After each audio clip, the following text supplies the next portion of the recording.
I'm gonna. Sorry. You know the title of this video. By the way, I'm sorry. Welcome to another episode of With Enough Prep Time. You know the title to this video is Ben Affleck, the new Batman. So, yeah, this is gonna be fun. I really want to hear what Terence Fisher has to say about this one, by the way. He did a response to a video I did on Batman versus Superman, and how I thought it was a terrible idea.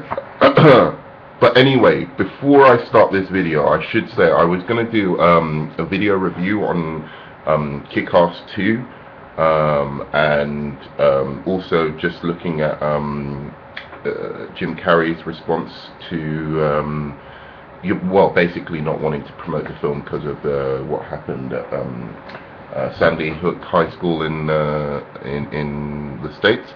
And so yeah, I just wanted to say before, in case I don't do that review, because I'm very busy at the moment developing a website, that go and watch that movie. It's actually fairly very good. I don't know what's happened with the reviews. When it comes out in Spain, I am definitely going to watch it, and you should really support Kick-Ass 2.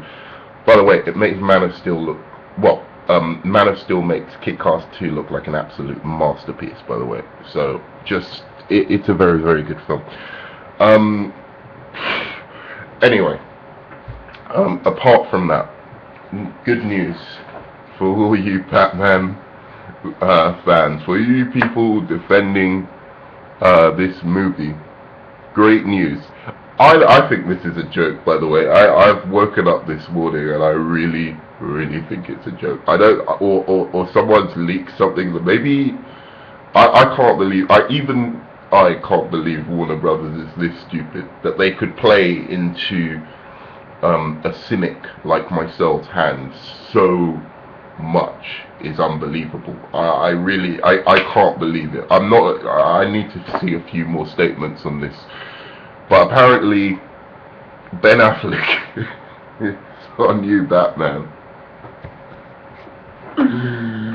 Ben Affleck's our new Batman. Say that a couple of times. Try and say it a couple of times to yourself. Ben Affleck is the new Batman.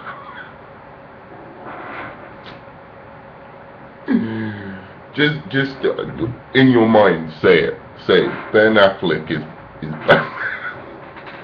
Does it have a ring to it? It has a good ring, doesn't it? So I don't know, we've got the Justice League plan, we've got probably a sequel to Man of Steel, we've got maybe a new Batman series in itself. Ben Affleck is the new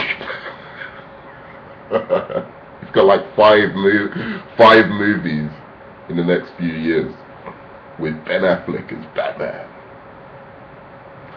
What do I have to say about this on a real note? I'm really sorry, Batman fans. I'm honestly going to say this to you.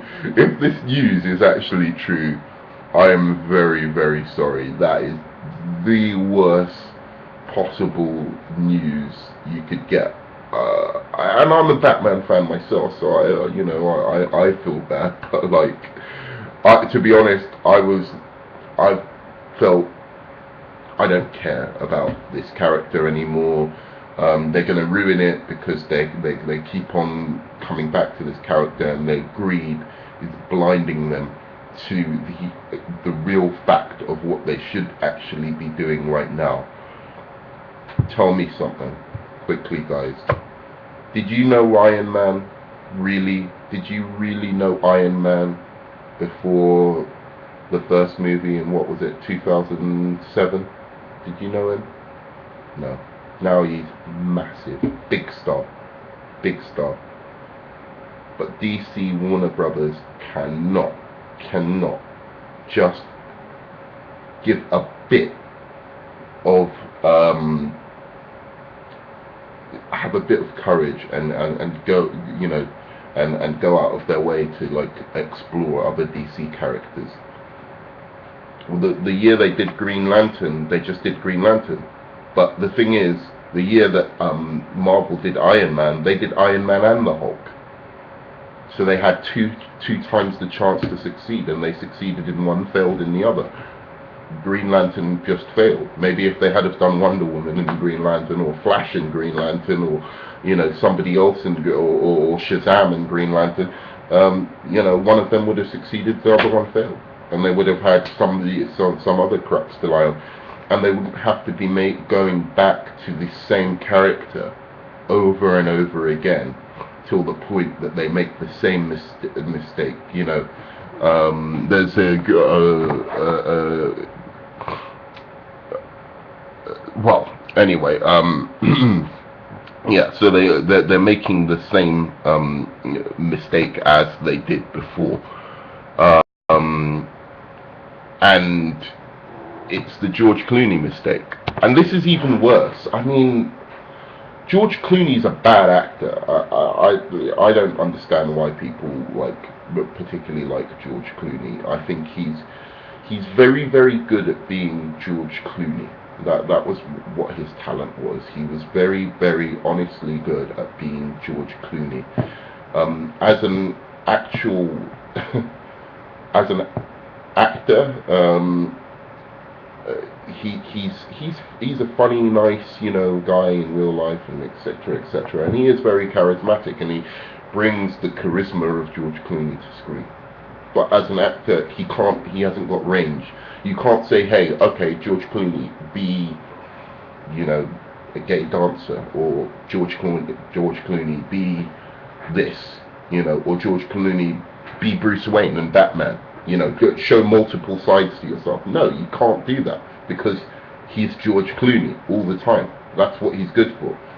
Other actors, even actors I don't like, like say Johnny Depp, he could do that. If you asked him, Johnny Depp, be Bruce Wayne stroke Batman, Johnny Depp would come up with something. He would come up with some different way of characterizing the two characters. It would probably be way off and weird, but he is a character actor.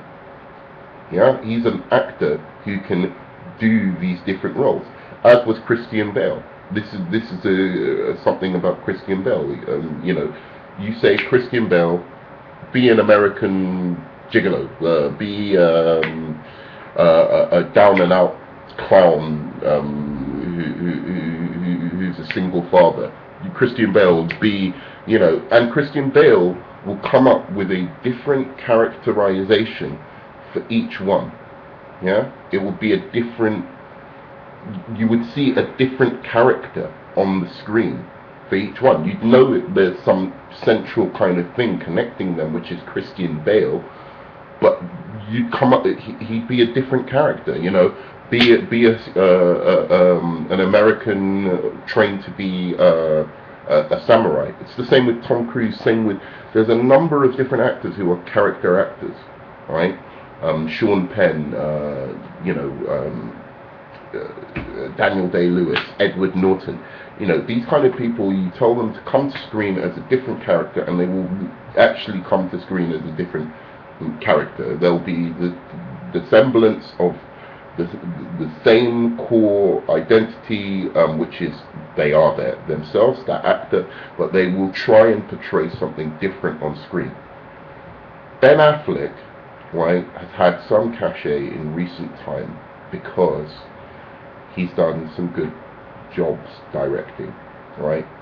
That does not equate to the fact that the guy is a good actor. These are two very, very different things. Yes, he may well be a great writer.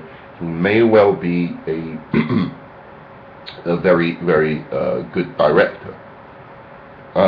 That does not equate to being a good actor. And I am really surprised. Because Snyder, the one thing I would say for him, apart from being visually amazing, is that he's very, very good when it comes to casting. He really does go after the best actors. Even in Sucker Punch, even if you look at Sucker Punch, he really goes after some extremely, extremely good actors. So, what is going on with Ben Affleck? Why Ben Affleck? I'm completely confused. he's not a good actor. He's not. He can't play any. He's worse than George. He's like George Clooney without any charisma. Basically, he can only play Ben Affleck, and Ben Affleck doesn't have that much charisma. He's just a dude from Boston. He is a guy from Boston. He doesn't have a great amount of charisma to him. So, what is going on? Why? This is a joke. I mean, I reckon they've got it wrong, and Ben Affleck is playing a new type of Alfred or something. That's really what I think. Because in the Batman, the new Batman Earth 1 comics, Alfred is a bit younger. He's an American. I think he's like an American GI, like part of like some secret service kind of. I just can't believe this. I really can't. That that Ben Affleck is going to be playing Batman, or maybe there's some time travel involved. I don't know. I just Ben Affleck as Batman. I mean, like, I didn't think this movie was going to be a pile of shit from the very, very beginning, which I told you guys. I told you guys this is greed, and more greed. And when you have greed fueling an artistic project, the artistic project is going to be bad. It really is going to be bad. If an individual's vision for a movie that they are passionate about is not the thing that is the kind of engine behind that the filmmaking process or behind an artistic project, then you're going in the wrong direction. If you're trying to catch up with competition, have you ever in your life heard of a great piece of art that came out of somebody simply trying to compete with somebody who is better than them by miles? It's not going to happen. This is, it's really. I mean, maybe actually there was Leonardo da Vinci and Raphael and those guys actually did compete with each other, but not to that extent. I mean, it wasn't. It was an artistic, genuinely wanting to better the other person as an artist, not better the other person in terms of how much money they made. Okay, so there has been competitive people who have, but they're competing to create the better piece of art, the more immortal piece of art. They're not competing so as to make more money than the other person, and that's the mistake that DC Warner Brothers is making. They really are. And Batman, they should have stuck to a Superman movie, an ex-Superman movie, and built up their DC universe in the meantime. Try and get out a Wonder Woman, try and get out a Flash. Instead, they're going back to their crux, which is Batman. And, I don't even think that it's necessary that they had to get a completely new actor for the role. Like, Justin Shady did a really good video on this, which this is a response to, so go and watch that. Justin Shady did a good video on this. But I don't even think it's that they have to get some kind of new actor that is unknown. But Ben Affleck cannot. I mean, he's notorious. He can't act. Go and look at his Daredevil. Go and look at anything Ben Affleck has ever been in, and tell me he has played a different character in any film. He has never played a different character. Even Will Smith is a better actor. Will Smith could do a better Batman than Ben Affleck. I mean, there are a million more famous actors that I would put. I would do Michael Keaton again before Ben Affleck. It's just there's so many actors, and even so Ben Affleck can't act. He has no real charisma on screen. The only way he's been able to become more of a presence in Hollywood of recent time is because he's been doing some really good stuff directing. No one's been like, oh wow, Ben Affleck, you've just been a fantastic actor in recent years. I don't even know if he got an Oscar nomination for his last role. He might have, I'm not sure, but I doubt it. He got an Oscar nomination for directing, and even if they did give it to him for acting, it's probably just because they gave it to him for directing, and they liked his directing so much they thought, okay, I'll give you something for acting as well. It's not that he did anything different. He is a one-tone, one-note actor. He is not a character actor. There are character actors in Hollywood, actors who play different roles. Anyone, even Matt Damon, would have been better than Ben Affleck. And why so old? I mean, the guy's old. He's in his 40s or something like that. So this basically means Justice League isn't happening, by the way, guys, just so I'll let you know. Justice League, any other film, Flash, all of that, it's not happening. It's going to be Batman vs Superman, then Batman teams with Superman, and all of this is going to be Ben Affleck as Batman. So I hope and congratulate you for supporting this piece of shit movie that it's going to be, because you want to see Batman versus Superman. Good for you. You're going to be disappointed, I guarantee it, but you know, I hope, you know, you gain some kind of pleasure from it. I don't know what's going to happen, or if this news is true, but I hope not. I don't know. This is weird. Really, really weird. If you like this video, please do like and subscribe, and do let me know your views on Ben Affleck being cast as Batman. I think it's an absolute joke. But yes, like, subscribe, and tell me your views on Ben Affleck being cast as Batman, because I think that's the craziest casting I have heard in a while. I think it's worse than George Clooney cast as Batman. I go on the record as saying that. Worse as George Clooney. Worse than George Clooney being cast as Batman. On the record. Alright, thanks very much.